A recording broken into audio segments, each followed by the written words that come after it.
Hello and welcome to Lily's Library. So today we're going to be doing a if you like this, then read this book recommendations. So I've got quite a few different ones in different genres that I thought it would be fun to go to and compare the different things.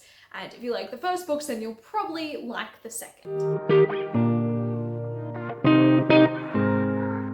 If you love the discussions around climate change, climate destruction, and capitalism in The Ones We're Meant to Find by Joan He, and if you love the dystopian setting, the fight against a corrupt government, and a kind of fight for survival in the Hunger Games by Suzanne Collins, then I recommend you reading Fable for the End of the World by Ava Reid. This is their newest book. This is a YA dystopian. It is sapphic as well. In this, we follow two different characters who have been thrust into the Lamb's Gauntlet. This is a fight for survival. On one hand, we've got an angel. These are the ones that are sent to chase after the lambs, the sacrificial lambs, and kill them or be killed themselves in order to fight for entertainment. These people are trained by the government. They have augmented eyes and other abilities that can make them faster and stronger than other people. They also change them to make them look how they want to look and what is more pleasant for the viewers. Think kind of like the people in the Capitol, kind of adapting themselves and changing with what's in style and the things that they do to the competitors in the Hunger Games. It's very reminiscent of that. Our other character in this, who is chosen to be the lamb, her mother gives her up because she is in severe amounts of debt, and entering her daughter into the Lamb's Gauntlet and into this is the only way that she can get rid of that debt. This has a lot to do with climate change and climate destruction. Like I said, the way capitalism completely changes the world for the worst. It also looks a lot at the medical system as well and how that is keeping people poor and sick. This is such an interesting take on it and something I think a lot of people will really enjoy. If you love the weirdness, the alien settings, and all the weird and unusual things that happen in Annihilation, and if you love the relationship, the progression throughout this relationship and dynamic and the changes that happen in Our Lives Under the Sea by Julia Armfield, then I think you should pick up The Seep. This is by Channa Porter. This is a very weird but intriguing sci-fi. In this, we follow our main character Trina, who is a trans woman, and her wife, who she's been married to for quite a few years at this point, decides that she wants to turn back into a baby thanks to the powers of the Seep, this alien invasion. The aliens kind of get into people's systems when they drink water and allows them to change and manipulate themselves how they want. Some people choose to have angel wings, some people choose to take on the face of someone they used to know, and it looks about the moral discussions around people changing that way. And also we deal a lot with Trina dealing with losing her wife because her wife just wants to go back and start over and have a new life. Therapy's not working and she wants to have a clean slate and a fresh start, and now Trina's kind of been left alone in this world.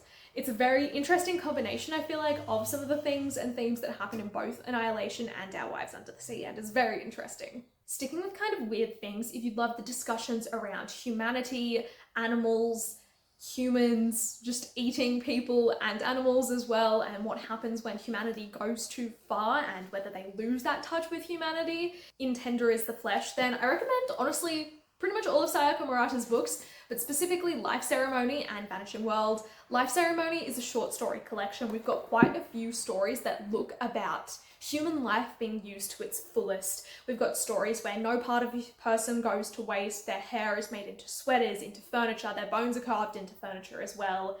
And then we've also got something called the Life Ceremony, where someone dies, their body is used and their loved ones gather to eat that body and to make sure it is used to its fullest. There's some very interesting and weird discussions around this, and in it that I think if you liked Tender as the Flesh, you will definitely appreciate some of the themes in this one. Same goes for Vanishing World, more if you want to look at the family dynamic when humanity changes and adapts past what used to be the norm, and how that specifically can impact cis women and their relationship and role within a family that's kind of lost what was once traditional and what is still quite common in our world. It is a very interesting take on it all. It looks closely at artificial insemination, where both men and women can reproduce in this world, what that does when it takes away from the mother's role and everything, and the not really knowing who anyone's parents are when they're being brought up. It's got some very interesting discussions that I think if you loved the humanity aspect of tender as the flesh, you will probably get a good amount from this. It's just so weird. Now, if you loved the discussions around what happens when everything around us disappears and it's erased from our memory and we're kind of told to forget, as well as what happens when we start to forget ourselves in The Memory Police by Yoko Ogawa, I think that you would really enjoy I Who Have Never Known Men by Jacqueline Harpman. In this, we follow specifically a young woman who is with a bunch of other women that have been kept in an underground cave and caged for their seemingly entire lives, or as much as they can remember. Our main character, she has never known anyone outside of that cage. She only knows the women around her. Some of them remember their lives from beforehand, but don't talk about it. Some of them talk about it very sparingly.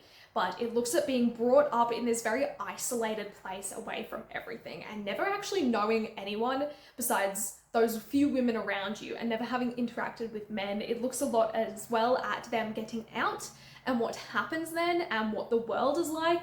And I think you will really enjoy this if you did love those kinds of discussions within The Memory Police. This one's a lot more specific and probably niche, I would say, but if you read At the Foot of the Cherry Tree by Ali Parker and was intrigued by and really loved the discussions around Australia's immigration laws, specifically the White Australia policy, and the fight in this book to change that law and to bring Japanese white war brides to Australia and Australia's role in it all and the fight against it, I think that you would probably enjoy Safe Haven by Shankari Chandran. This focuses on kind of a different side to Australia's immigration laws. This is set a long time after the book as well. This is more set in modern day, like 2020.